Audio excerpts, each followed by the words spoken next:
I'm not gonna hand you the bottles yet because when I hand you the bottles, you're gonna kind of flip out. Okay, welcome to Whiskey Vault. I'm Daniel. I'm ready to flip out. Yeah, we've got patron saint gifts. Okay. Are you ready? I'm gonna hold one. You're gonna hold one because you're gonna need 2 hands. Okay. Oh. Okay.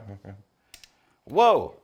Whoa, the fiddly Right? bits. Like, can you imagine Yeah. the work that went into that shit? This is metal and nuts and bolts. Yeah, that's a legitimate. These are plates. bolt. Yeah. They're attached. These are actually screwed in from the side. Like, look, you could turn this and take it apart. It's not. Yeah. That is really It's not a facade. very. This is metal. Look at how heavy this thing is. This is metal up here. This is. There's a term beyond fiddly bits. Yeah. This is fiddly donk. Donk. It's got the donk on that. That just reminds me of Crocodile Dundee #2, where they go back and there's one guy who's got the big beefer, like beats the shit out of people as his friend. Yeah. And this skinny guy's sitting by the fire, and the bad guy shows up, and he's like, "What are you doing? You're all by yourself. You know, I'm just gonna kill you, basically." Yeah. And he's like, "I'm not worried about it." He's like, "Well, you don't even have a gun." Right. And he goes, "I don't need a gun. I've got a donk."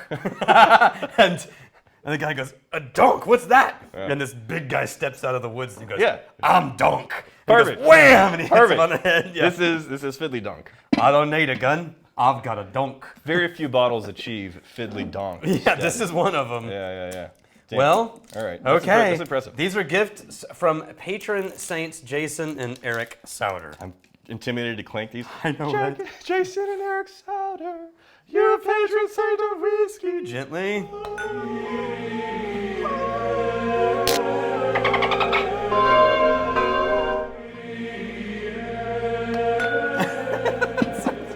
Who clinks bottles with a thud? Yeah, that's and they got the weathering on here.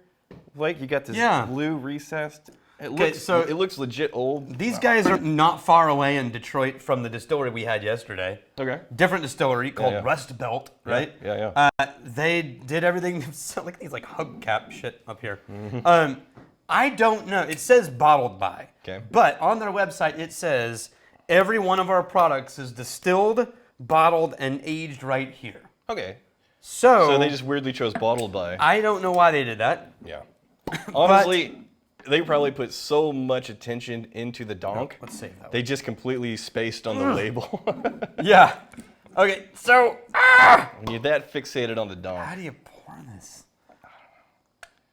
feels like something coming out of a motorcycle. It really does. Oh, I need some.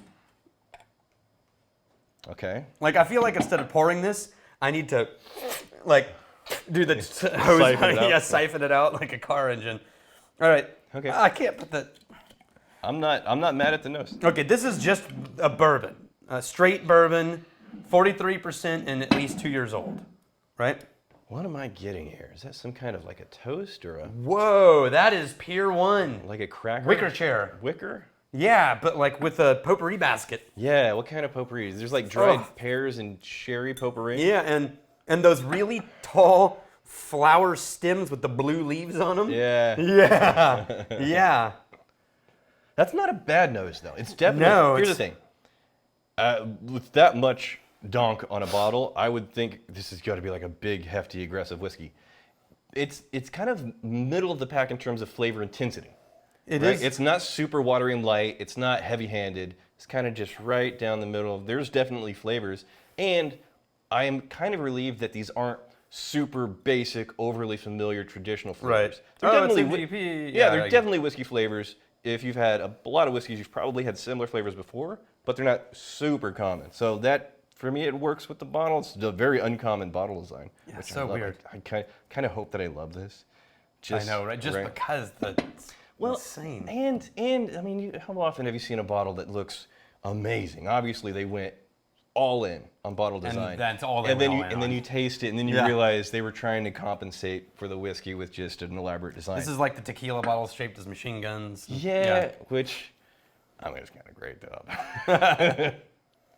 All right, I'm still just getting more and more and more of the potpourri, light floral kind of Toasted though. toasty. Yeah, if you toasted a pure. Yeah, that's why I think the wicker is coming from in my head. It's pretty simple. Yeah. On the palate, just a kind of a simple sweetness with a slight wood The finish. tannin note. On the finish, That's it. there's a little bit of that bitter note. but it's very drinkable. Yeah. It's not nearly as complex as the bottle. No, and the nose is better. Okay. Yeah, it's very like it's 1 or 2 notes. I think the nose was. Let's try the bottled and bond for version. sure. Jeez, I feel like I need 2 hands. So this one, also their bourbon, but bottled in bond. So higher proof and 4 years old. Okay. 100 proof, 4 years old. Not a noticeable color difference. You ready? Not a noticeable color difference between the 4 and the 2. It's a similar nose, just less sweet on the nose. There's more of a taste it. Cinnamon cream.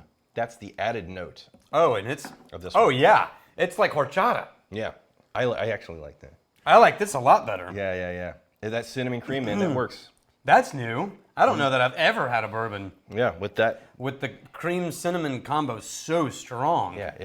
It's not bad. I mean, you like horchata. Wow. You like horchata. You're gonna be right at home here. And now that I tasted it, smell it, you can smell it too. When I first picked it up, I was trying to figure out what is it I'm smelling. But now that I'm tasted cinnamon cream, it literally is. So basically, the relatively simple palette of this one, it carries over into this. That's the base, that's the foundation. But then on top of that foundation, you have this layer of a really nice cinnamon and cream. Oh, that's, you know what? I like that. Thank goodness. These actually turned out to be kind of good. So what was that thing you were going to I really can't. I mean, the level of commitment, because you and I both know. That's like an $8 bottle cost. Well, without the whiskey in it. And also, Jesus. The extra weight. Yeah. The shipping. Oh my God. That's 2 bottles of whiskey in one right there. That is, I don't know who, it feels like there was no consultant involved in this. This was just a family going like, you know what we're going to fucking do? Right. We're going to do whatever we want. Yeah. You know what would be cool? Do it. Yeah. And then you know what else would be cool? Fucking do it. I actually like the bottled and bond. So, yeah, I do a lot more. Yeah. There's nothing overtly wrong with it. It's just so simple. Now I keep coming back and I'm getting have those layers. It pushes you past that critical inch where you realize, oh, that's really nice. It just gets more and more horchata. Every smell. Yeah. And it's a really creamy finish too, which helps. Yeah. Yeah. But it's not overly sweet, surprisingly. Raylex TTM. Imagine only having 24 comments, freaking nerds. Oh, this was on one of our earliest videos when we were like, we got 24 comments. Oh, all right. It was like one of our first ones. What? You had to go. No, I love this because, it showed up, he commented recently. Right. Yeah. But it's an ancient video. Yeah. It has nothing to do with anything. No, it does. Yeah. Because I was remembering in the early days when I would reply to every single comment because there was like 20. Yeah, right? it's easy. And I was like having conversations with people. Yeah. And then it started to get a little bit like, wow, this is taking like an hour a day of like talking to people and I've got things to do. Like, and then it got really big. And now that conversation is all happening in the Facebook group, you know? Yeah. And I still love that we get to pull those comments in for conversation on camera. Sure. But I do kind of miss a little bit of man, YouTube comments are not conducive. So here's my question for you. Does YouTube reward you for the more comments because they consider it engagement? Yeah, sure. Yeah, it helps. Well, and beyond just the algorithm, like here's the thing. When it comes to YouTube, don't worry about the algorithm. Just make something that people will enjoy. Yeah. If people enjoy it, then 90% of everything else takes care of itself. Right. But the value of comments, I mean, it does help the algorithm. It's engagement. It's a bump. But mostly the people that give enough of a shit to comment on the videos, like you're in there with them. And obviously, maybe you can't do all of them. Yeah. But like popping in for at least like 15, 20 minutes and going through the comments that you think you have an answer for. So right now, we just got a commitment from Daniel. From this point on, no, he will answer every comment. I'm going to have Fancy Dan do that. I'll email him. Right. E.T. was Martin. It was Martin. It was. The year is 2022. After following this channel and the tribe for over a year, I decided to start at the very beginning. This is the first time Rex made an appearance, has been mentioned. May 2015 in the Tower Update. If only you know where you'd be is it 7 years? Fuck you, 7 years. 7 years? It's not 7 years. Dude, I was looking. I got back. Love you guys. Thank you. I appreciate that. Got back from Scotland, and I was like, I hit my 9-year anniversary. Oh, of working here? Yeah. Oh, yeah. 9 years. Yeah. You're old. Don't look a day over 18. In dog years. So this is where you leave a comment either affirming or denying, and then he will definitely engage in the comments. Would you like some horchata? I kind of want to add a little bit of water real quick before we to the call it. To the cinnamon cream? Yeah, just to see if it turns into the other one. Oh. You know what I mean? Yeah. Like the proofing down eliminates the spice and Sure. gives you only the flat sweetness. Okay. Whoa, okay, on first blush, the nose got even more cinnamon horchata. Yeah. Yeah. Yeah, a bit. But the palate got just sweet. Washed out a little bit? Yeah. All right. That's the proof. That's the one. I'm glad there's something unique about this very unique bottle. Here's to fighting, stealing, and drinking. If you fight me, I fight for a friend. Steal, may you steal your little son. And if you drink, May you drink with us.